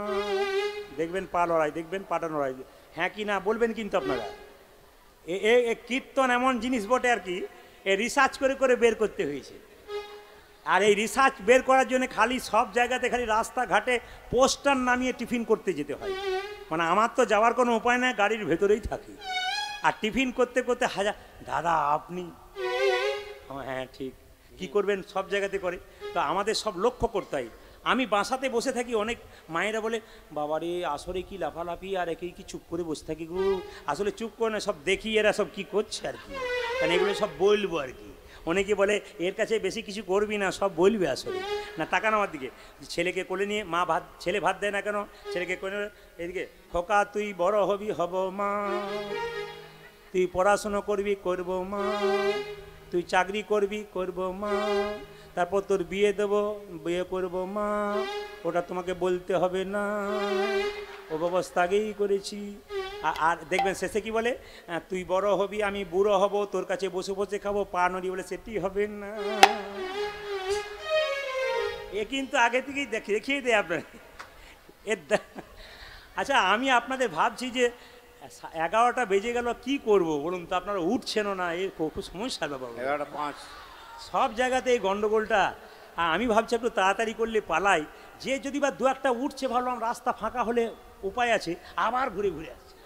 এ সব জায়গাতে হয়। যেরকম রাধা রানী কি, শ্যাম সুন্দর কি, মদন মোহন কি, হরিবাসর কি।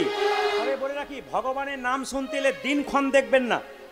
অনেকে দেখবেন দিনক্ষণ দেখে ভগবানের নাম শুনতেছে, দিনক্ষণ, এই দিন করব, ওই দিন হলো না, ওই করতে করতে রাবণ স্বর্গের শ্রী বানতে পারে নাই। আজ করব না, এখন কম বয়স, পরে করব, গ্যারান্টি নাই কালকে সকালে তুমি আবার বাঁচবে। এখন থেকেই করো। তার প্রমাণ আমি আপনাদের বলে দিই। মেদিনীপুরে একটা আসরে গান গাইছি দুপুরবেলায়, বারটা ছিল বুধবার দিন, রবিবার দিন ওদের ছুটি, বাজারেরও ছুটি, আর স্কুলে সব চাকরি যারা করে বিভিন্ন জায়গায় তাদের ছুটি। কীর্তন হয়ে গেল, প্রচুর লোক। কমিটি বলছে দোকানদার দিকে, দাদা প্রদীপবাবু এলেন, হাজার হাজার কাতার কাতার লোক এলো, আপনাদের যাবার সময় হলো না? তো লোকগুলো বলছে রবিবার দিন বাজার বন্ধ, আপনারা রবিবার দিন করতে পারতেন, আজকে বুধবার দিন যাই কি করে, বাজারে ভিড় আছে, তারপর চাকরি বাকরি যারা করে তারাও যেতে পারবে না, রবিবার করলে ভালো হতো, বুধবার দিনই করছেন। তখন আমি তাকে বললাম, আচ্ছা দাদা বুধবার দিন যদি কেউ বিপদে পড়ে নিয়ে, তখন ভগবানকে ডাকে, হে প্রভু দেখা দাও দেখা দাও। ভগবান যদি বলে তোর তো বুধবার নয়, তো রবিবার দিন বটে, রবিবার দিন যাবো। আমি আপনাদের বলে যাই, যদি কেউ টাকা পেয়েছেন, গাড়ি পেয়েছেন, বাড়ি পেয়েছেন, অহংকার না। যদি কেউ মানবতা পেয়েছেন, সম্মান পেয়েছেন, অহংকার না। যদি কেউ ইঞ্জিনিয়ার ডাক্তার হয়েছেন, অহংকার না। ভগবান অহংকার সহ্য করে না। আমি কীর্তন করতে যাই প্রত্যেকটি আসরে, আসার সময় আমি ভক্ত দেখি না কতজন এসছে। আমি আমার আরাধ্য দেবতা এবং দেবীকে স্মরণ করতে করতে আমি আসি। এই যে এত ভক্ত এসছে, হে প্রভু, যেন তোমার গুণকথা শুনিয়ে মানুষকে জীবনটাকে সুন্দর করতে পারি। অহংকার রাখলে হবে না, জীবন শেষ হয়ে যাবে। আজকে হায়দ্রাবাদ, বোম্বে, ব্যাঙ্গালোর, ত্রিপুরা, আমি তো ত্রিপুরা প্রচুর যাই। ত্রিপুরার মানুষ বাংলা ভালো বলতে পারে না, কিন্তু বাংলা খুব সুন্দর বুঝতে পারে। এই জন্মাষ্টমীতে আমি ত্রিপুরা গিয়েছিলাম ফ্লাইটে করে, আগরতলায় নেমে ওখান থেকে 2 ঘন্টা একটা আশ্রমে পরপর 3 বছর আমি করে এলাম। তো ওখানকার বাবাজি মহারাজ যিনি আছেন খুব ভালো মানুষ, ওনার কথা কাটতে পারিনি বলে 3 বছর করে এলাম। তা এত সুন্দর ভক্ত আপনারা দেখবেন ইউটিউবের মাধ্যমে, যখন আমি এক একটা কথা বলছি ওরা এত সুন্দর জয়গুরু, মানে অনুকূল ঠাকুরের ভক্ত প্রচুর ওখানে আছে। জয়গুরু বললে সবাই জয়গুরু বলছে। হরে কৃষ্ণ মহামন্ত্রটা গাইতে বললাম, এত সুন্দর গাইলো। আর উলুধ্বনি শুরু করলে একবার শেষ করে না, বন্ধ করুন বন্ধ করুন তবে বন্ধ করে, এত ভক্ত ওখানে আর কি। তো আপনারা সবাই লক্ষ্য করবেন, প্রত্যেকটি জেলায় জেলায় রাজ্যে রাজ্যে মানুষ ভিড় করেছে। আমাকে প্রফেসর উৎপল শর্মা, একজন ভদ্রলোক, ওনার বাড়ি উনি হচ্ছেন আন্দামান নিকোবর দ্বীপপুঞ্জ, আলাদা দেশের মানুষ। উনি আমাকে বারবার ফোন করে বলেছিলেন আমাকে একটা 1.5 দিন 7 দিনের জন্যে এখানে আন্দামানের জলে দ্বীপে দ্বীপে আপনার ভক্ত আছে। কেউ টিভি দেখছে না, এখন আপনার মোবাইলে অনুষ্ঠান শুনছে। এখানে একটা সমস্যা আছে, এখানকার ছেলেমেয়েরা বিবাহের পরে কিছুদিন পর একে অপরকে আলাদা হয়ে যায়। আমরা এত বুঝিয়েছি, বোঝাইনি। আপনাকে খুব মানে, আপনি আসুন, এদের যদি কিছু পরিবর্তন করতে পারেন। যাক, ডেট দিতে পারিনি, পরবর্তী ক্ষেত্রে যেতে পারলে নিশ্চয়ই সমস্যার সমাধান করবার চেষ্টা করব। গৌরগোবিন্দ কৃপা এবং আপনাদের অনুকূল ঠাকুর 4টে কথা বলেছেন, খুব মনে রাখবেন। মেয়েদের পেটে বাচ্চা থাকলে স্নান করে প্রতিদিন মন্দিরে প্রণাম করতে হয়। শ্রীমদ্ ভাগবত গীতা পড়তে হয়, পড়তে না পারলে মাথায় ঠেকাতে হয়। কথাগুলো শুনে রাখবেন। আগামীতে যারা শাশুড়ি হচ্ছেন, বৌমা বাড়িতে আসছে, ঠাকুমা যারা আছেন, নাতনির পেটে বাচ্চা আসতে পারে বিবাহের পরে, আপনারা খুব মাথায় রাখবেন ঠাকুরের কথাগুলো। মেয়েদের পেটে বাচ্চা থাকলে মহাপুরুষের ছবি দেখতে বলুন। ঈশ্বরচন্দ্র বিদ্যাসাগর, রবীন্দ্রনাথ ঠাকুর, বিবেকানন্দ, কেন দেখতে বলবেন বলুন তো? মনোবিজ্ঞানীরা বলছেন যদি পেটে বাচ্চা থাকাকালীন কোনো মহিলা মহাপুরুষের ছবি দেখে, তবে তাদের ভাবটা তার মধ্যে কিছুটা বর্তায়। তবে কিছু মনে করবেন না মায়েরা, যে যেখানে বসে আছেন। আর পেটে বাচ্চা থাকলে কি হবে দেখবেন, এখনকার দিনে একটা নিয়ম আছে, আপনাদের দিকে আছে কিনা জানি না, আমাদেরকে ডাক্তারবাবু কিন্তু 3 বার 4 বার চেক আপ করতে বলে, মাসে মাসে কি 2 মাস পর পর। আর এখন আমরা ভয়ে ভয়ে যাই, মানে সিজার সব ধরে নিয়েছে আর কি, সিজার হবে আর কি। আগেকার মায়েরা 4টা 5টা বাচ্চা দিয়েছে, কাজ করতে করতেই কোনো অসুবিধা নাই। আর এখন বাবারে, বাচ্চা এলেই সে তো শাশুড়ি বলে ঘাড়ে বালিশ পায়ে বালিশ নিয়ে শুয়ে থাকবে, বলে সময় কি করে কাটাবো, ওই যে স্ক্রিন টাচ মোবাইল নিয়ে কাটাবে। তাকাবেন মায়েরা, বাচ্চা যখন জন্ম নেবে তখন এদিক ওদিক তাকাবে, তখন মা বলবে বাবারে আজকালকার ছেলে কি তাকাচ্ছে, গুলো কি যেন খুঁজে খুঁজে বেড়াচ্ছে, ওই স্ক্রিন টাচ মোবাইল খুঁজে খুঁজে বেড়াচ্ছে, কারণ আপনি মোবাইল দেখাচ্ছেন। ওই জন্যে আপনাদের মাথায় রাখতে হবে, যেমনটি মায়ের পেটে বাচ্চা থাকলে মায়ের আচার যেমন, বাচ্চার আচার তেমন। ভগবতী দেবী ভালো মা ছিল বলে ঈশ্বরচন্দ্র বিদ্যাসাগরের মতো ছেলে জন্ম দিয়েছিল। রবীন্দ্রনাথের মা মায়ের মতো মা ছিল বলে রবীন্দ্রনাথের মতো ছেলে জন্ম দিয়েছিল। তাকাবেন মায়েরা, যে যেখানে বসে আছেন, সুভাষচন্দ্রের মা মায়ের মতো মা ছিল বলে সেরকম সন্তান জন্ম দিয়েছে। ওগো মা, মাটি যদি হয় খাঁটি তবে সোনার না, না, এক হাতে তালি বাজে না। সবাই শুনে নিন, শুধুমাত্র মেয়েদের বলবো তা বলবো না। বাবা হলো বীজ আর মা হলো কি মাটি। বীজ ভালো হবে, মাটি ভালো হবে, ফসল ভালো হবে। আর মাটি ভালো নয়, বীজ ভালো, তাহলে হবে না। আর বীজ ভালো নয়, মাটি ভালো, তাহলে কোনো কাজ হবে না। যখনই আপনি বাবা হয়ে যাবেন, আপনাকে মাথায় রাখতে হবে আমার শরীরের রক্ত আমার ছেলের মধ্যে বইছে, মেয়ের মধ্যে বইছে। আর 2-4 দিন পরে মেয়ে বড় হবে, ছেলে বড় হবে, সে তোমাকে জ্ঞান দেবে। তখন তোমাকে দেখে বলবে বাবা তুমি করেছো কি, সারাটা জীবন নষ্ট করেছো। তোমাকে শিক্ষা দেবে। সেই শিক্ষা যদি দিয়ে না হয়, আপনি বাবার মতো হন, মায়ের মতো হন, আপনার জীবন সুন্দর হবে। তবে মায়েরা সবাই লক্ষ্য করুন, পেটে বাচ্চা থাকাকালীন আপনার যতগুলো নিয়ম বললাম সেগুলো করবেন, যদি যাদের বাচ্চা আসবে, আর নিশ্চয়ই উপকার হবে। বাচ্চা জন্ম নিলে মুখে কি দিন জোরে বলুন? তেঁতুল, মধু। আচ্ছা, আমি তেঁতুল ভেবেছিলাম। আচ্ছা মায়েরা, মধু দেন তো? মধু দেওয়ার মানে কি আপনারা কি ভাবেন, মধু দিলে ছেলে মিষ্টি কথা বলবে? কার ছেলে মিষ্টি কথা বলে? হাত তুলুন তো। বাবা রে, তুলে তারপর নামিয়ে দিয়েছে, দেখলো কেউ তো তোলে নেই, দরকার নেই। তাকান আমার দিকে। ছেলে মধুর মিষ্টি মিষ্টি কথা বলবে, একটা সময় মধু দিতে হবে, ওই সময় নয়। একটা সময় মধু দেবেন, ছেলে মিষ্টি কথা বলবে। বলবো না, বাদ দিয়ে দেবো না, পরে একবার এসে বলে দিয়ে যাবো। পরের বছর বলে দিয়ে যাবো। আমি তো না বলে যাবই না। এই দেখেন, মধু বাচ্চা জন্ম নেবার পর দেখবেন বাচ্চা যদি কান্নাকাটি না করে ডাক্তারবাবু থাপ্পড় মেরে মেরে কান্না করে। কেন? যে ছেলে জন্ম নিয়ে কান্নাকাটি করে না ডাক্তারি ভাষায়, সেই ছেলে সুস্থ বাচ্চা নয়, তাকে থাপ্পড় মেরে মেরে কান্না করায়। মায়েরা এবার মধু দেয় কেন? বাচ্চা জন্ম নিয়ে মায়ের দুগ্ধ পান করতে পারে না, সঙ্গে সঙ্গে মা বাচ্চা কান্না বন্ধ করবার জন্য মধুটা দেয়। কিন্তু মধু দেবেন কখন? যারা বইপত্র পড়াশোনা করবেন, আমি একটা বইটার নাম করব হিন্দু ধর্ম কি এবং কেন। যারা বই কেনার নেশা আছে, বই পড়ার নেশা আছে, আমি বলে দিই হিন্দু ধর্ম কি এবং কেন। বইটার লেখক হচ্ছে লোকনাথ কবিরাজ। ওখানে কয়েকটা বইয়ের রেফারেন্স দেওয়া আছে। একটা বইয়ের নাম করি গভীর গ্রহসত্যকার বলছে বাচ্চা ছেলের 21 দিন পর অশৌচ গৃহ থেকে আঁতুর ঘর থেকে নিয়ে যাবেন। 21 দিন পর স্নান করিয়ে একটু মধু দিয়ে ভগবানের কাছে প্রার্থনা করতে হবে, প্রভু আমার ছেলে যেন মিষ্টি মিষ্টি কথা বলে। আপনারা কেউ করেন নাই, কেউ জানেন না। শাস্ত্র বলল গভীর গ্রহসত্যকার, আমি তারই কথা বললাম। এবার প্র্যাকটিক্যাল দেখে নেবেন কি হয়। 2, আপনার বাচ্চা যেদিন অন্নপ্রাশন মুখে ভাত, সেদিন আপনারা কি করবেন মায়েরা? প্রসাদটা দেবার আগে মুখে মধু দিয়ে ভগবানের যে প্রার্থনা করবেন, প্রভু আমার ছেলে যেন মিষ্টি মিষ্টি কথা বলে। যেই না মায়েরা মুকুন্দ কবিরাজকে ওষুধটা দিয়ে দিয়েছে, অমনি মুকুন্দ কবিরাজের রোগ ভালো হয়ে গেছে। মুকুন্দকে নবাব বলে উঠলো। নবাব বলে উঠলো, এই মুকুন্দ। মুকুন্দ বললো, কার এত বড় সাহস যে আমার নাম ধরে রাখলো? চলো তোমাকে আমি মালদাতে নিয়ে যাব, ওখানে তোমাকে রাখবো। রাত্রিবেলায় মুকুন্দ কবিরাজ মহাপ্রভু মন্দিরে কেঁদে কেঁদে বললো, প্রভু বলে দা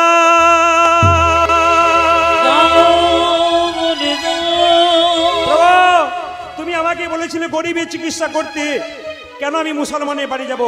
মহাপ্রভু আকাশবাণী করে বললেন, ঈশ্বর যা করে তা, জোরে বলুন, মঙ্গলের জন্য করে। মুকুন্দ সরকার চলল কোথায়? নবাবের বাড়ি, মালদা।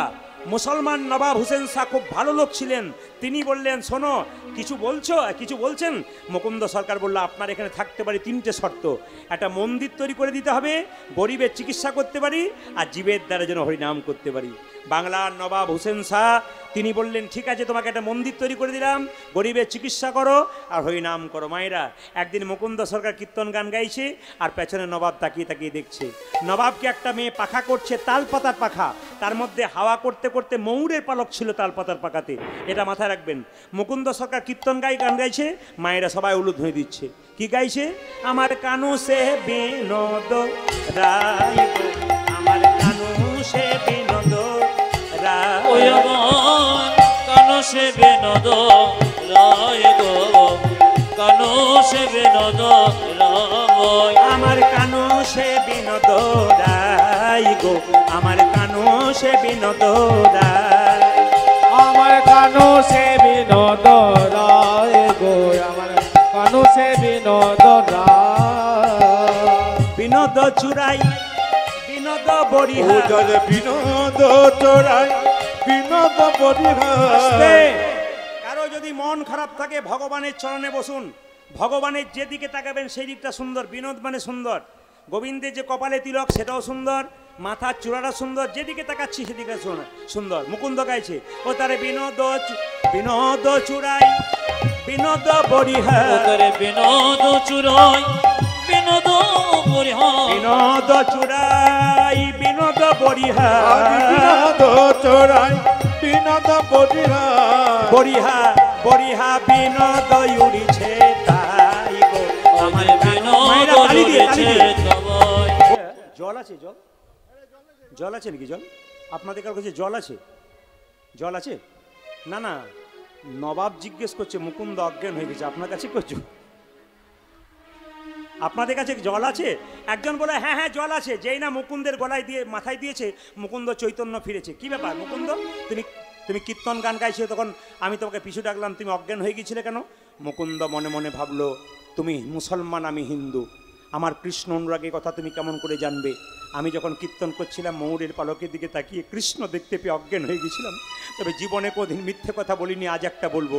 নবাব, আমি সারা বাংলা চিকিৎসা করি, আমার একটা রোগ আছে। কি রোগ আছে? মৃগী রোগ। চুপ করো।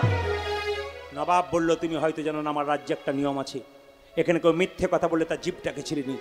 তবে যেহেতু তুমি আমার পেটের যন্ত্রণা ভালো করেছো, আমি কিচ্ছু করবো না। তোমার যদি মৃগী রোগ থাকবে, তুমি যখন অজ্ঞান হয়ে গেছিলে কৃষ্ণ বলে কাঁদছিলে কেন? তোমার যদি মৃগী রোগ থাকবে, তুমি যখন অজ্ঞান হয়ে গেছিলে তোমার চোখ থেকে জল পড়ছিল কেন? মুকুন্দ সরকার করজোরে বলল, নবাব আমার অপরাধ হয়ে গেছে। নবাব বলল, অপরাধ তোমার হয়নি, আমারও হয়েছে। তোমার মতো কৃষ্ণ ভক্তকে আমার কেনা গোলাম মনে করে আমি ভুল করেছি। যারা কৃষ্ণ ভক্ত হয় কারো কেনা গোলাম হয় না, ভগবানের দাস হয়।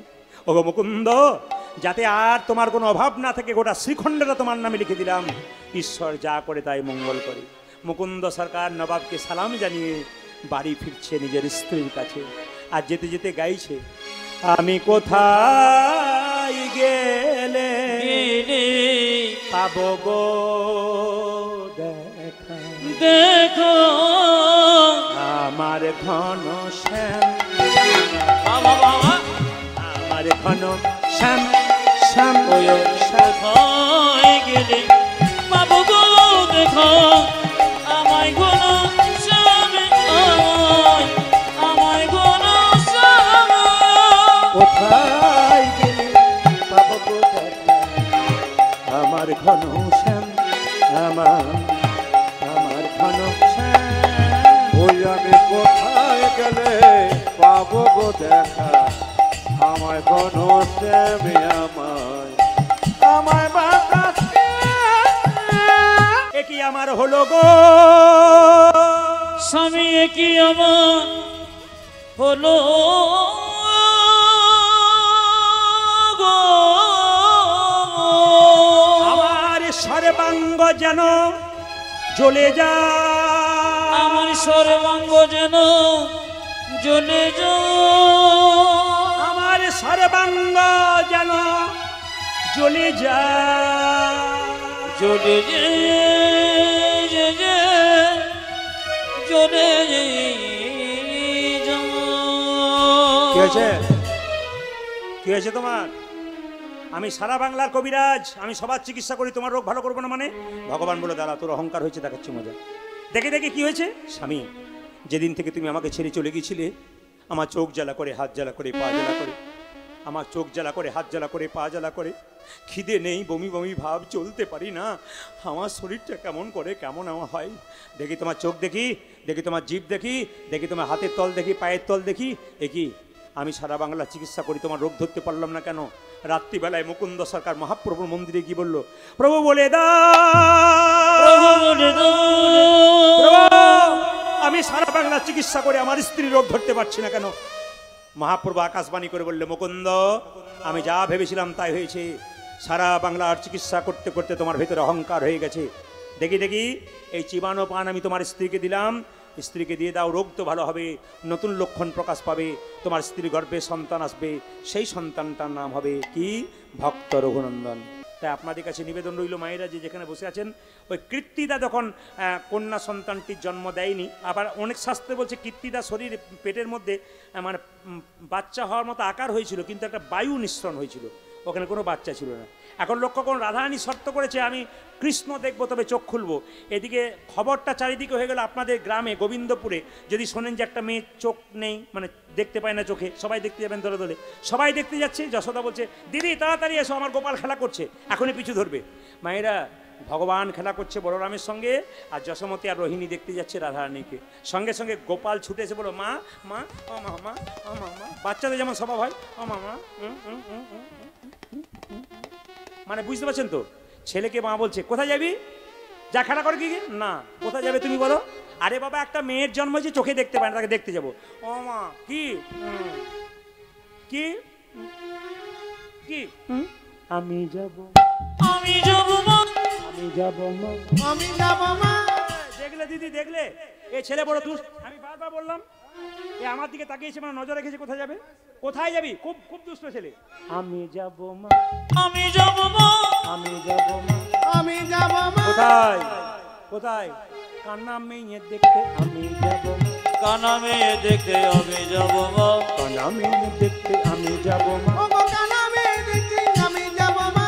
কান্না মেয়ে দেখতে কেমন, কান্না মেয়ে দেখতে আমি যাব। ও যে কানা মেয়ে দেখতে আলো, কানা মেয়ে দেখতে আমি যাব মা।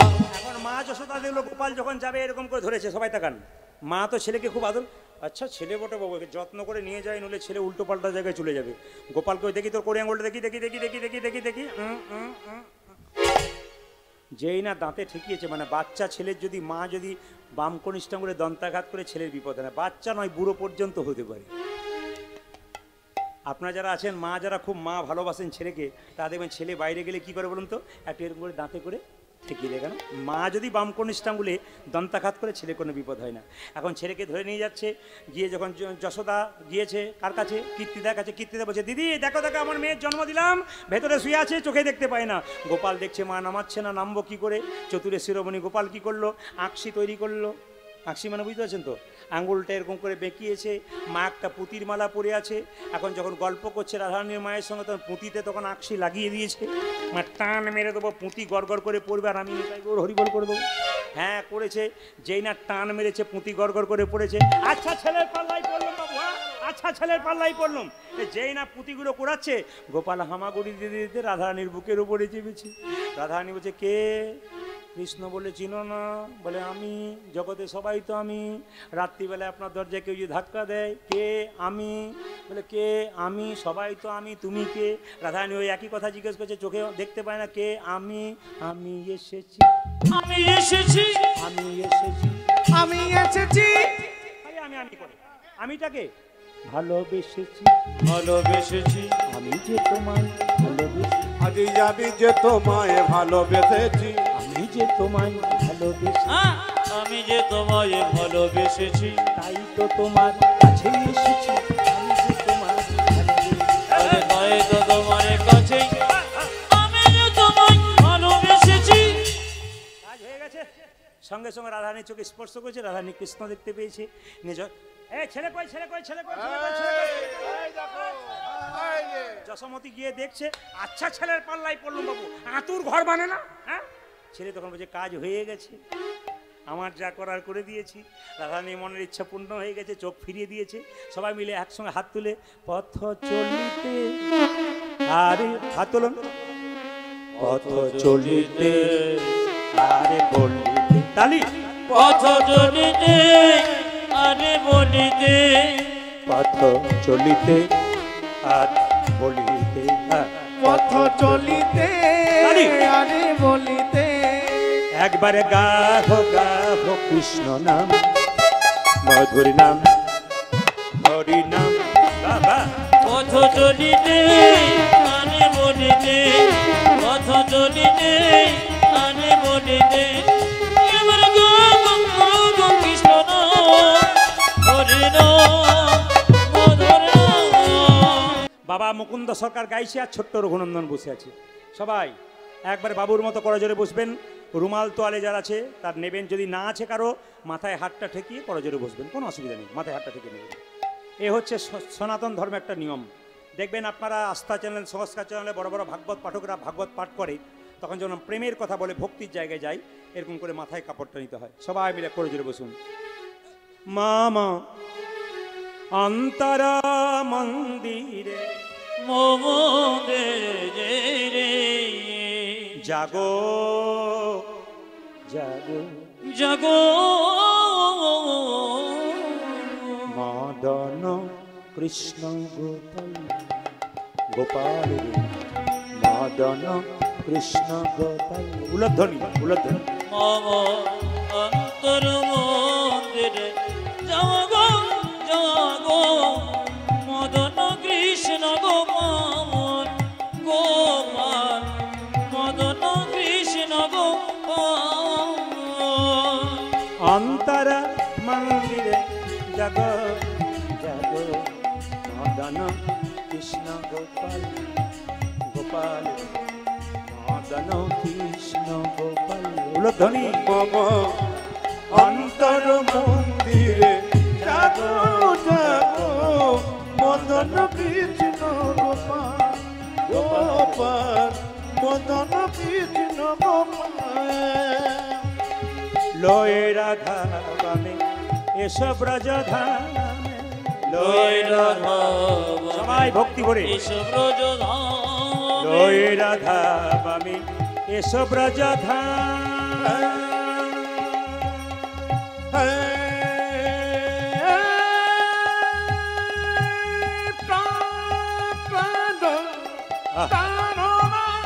হরি বল, হরি বল, হরি বল। বাহ।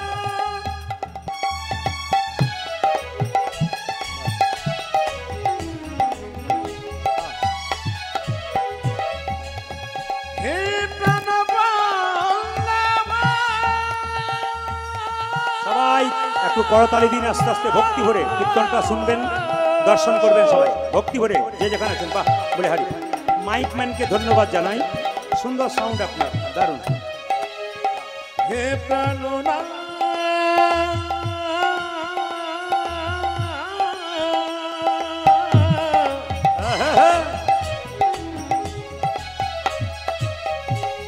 হে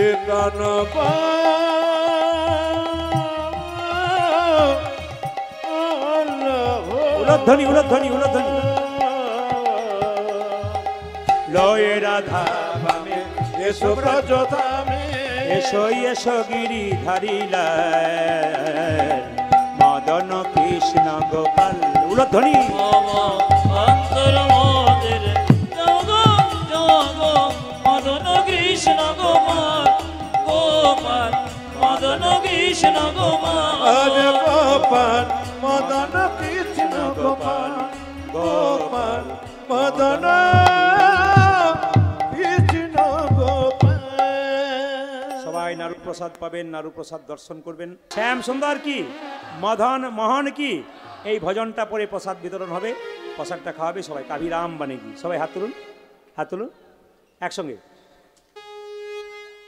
একসঙ্গে। ভগবান কোন রূপে কখন আসে, হাত তুলুন। कभी राम बनेगा कभी श्याम बनेगा चली आए आए बिहारी। कभी राम बनेगा कभी श्याम बनेगा चले आना प्रभु जी चले आना। कभी राम बनेगा कभी श्याम बनेगा चली आना प्रभु जी चली आना। कभी राम बन के कभी श्याम बन के चले आना प्रभु जी चले आना। বাহ বাহ বাহ। হ্যাঁ আপনাদের সুন্দর সুন্দর সুন্দর নৃত্য খুব ভালো লাগছে। হ্যাঁ তারপরে নৃত্য করে আবার বসে যাবেন হাত তুলে। আমার তো মনে হচ্ছে আজকে এই আসরটার নাম দিয়ে গেলাম। কি নাম দিয়ে গেলাম? যারা টিভি দেখবেন বা আপনারা ইউটিউবের মাধ্যমে দেখবেন আস্থা চ্যানেল বা সংস্কার চ্যানেল, বিখ্যাত বিখ্যাত হিন্দি ভাগবত পাঠকের কথা হয়, আমি কিন্তু ওইগুলোকে নিয়ে পড়ে থাকি। বিখ্যাত বিখ্যাত পণ্ডিতের কথা, দামি দামি, এই যে এত এত কথা বললাম না, সব কিন্তু মুরারি বাপু ৮০-৮৫ বছর বয়স, বিখ্যাত একজন ভাগবত পাঠক। তার কথা আমি খুব শুনি, তাকে আমি গুরু বলে মানি। কীর্তন জগতে এসে তাকে আমি মনে করি তিনি আমার আইডিয়াল। মানে তার কাছ থেকে আমার সব কিছু শিক্ষা। মোবাইলের মাধ্যমে, টিভি ছিল তখন, টিভির মাধ্যমে আমি ওই মুরারি বাপুর কথা শুনি। মুরারি বাপু খুব দুর্দান্ত, ৮৫ বছর বয়স, এখন আনন্দে ভাগবত পাঠ করে। তো সেই আস্থা চ্যানেলে আমরা দেখতে পাই মানুষ খুব সুন্দর নৃত্য করে তালি দিয়ে। আজকে কিন্তু এই গোবিন্দপুরটা নাম দিলাম। যদি এখান থেকে কেউ ফোন করেন যে এই প্রশ্নটা আমার জানা আছে, জানার দরকার আছে, তো আপনার হোয়াটসঅ্যাপের মাধ্যমে বলবেন আমি কিন্তু আস্থা চ্যানেল গোবিন্দপুর থেকে বলছি। এই জায়গাটার নাম আস্থা চ্যানেল। এখানে এলে আস্থা পাওয়া যায়। আজকে খুব খুশি হচ্ছে, আপনাদের ছেড়ে যেতে ইচ্ছে করছে না, কিন্তু প্রতিদিনের ব্যাপার তো, সবাইকে লিমিট দিতে হয়। कभी राम बनेंगे कभी श्याम बनेंगे चली आना प्रभु जी चली आना। कभी राम बन के कभी श्याम बन के चले आना प्रभु जी चले आना। कभी राम बनेंगे कभी श्याम बनेंगे चली आना प्रभु जी चली आना। कभी राम बनेगी कभी श्याम बनेगी चले आना प्रभु जी चले आना। राम रूप में चली आना, अमर राम रूप में चले आना। ओ जे राम रूप में चली आना। ओ जे राम रूप में चले आना। पिता साथ लेके दोनों हाथ लेके चली आना प्रभु जी चली आना। सीता साथ लेके दोनों हाथ लेके चले आना प्रभु जी चले आना। कभी साथ लेके दोनों हाथ लेके चले आना प्रभु जी चले आना। कभी राम बनेंगे कभी श्याम बनेंगे चली आना प्रभु जी चली। कब राम बनेगी कब श्याम बनेगी चले आना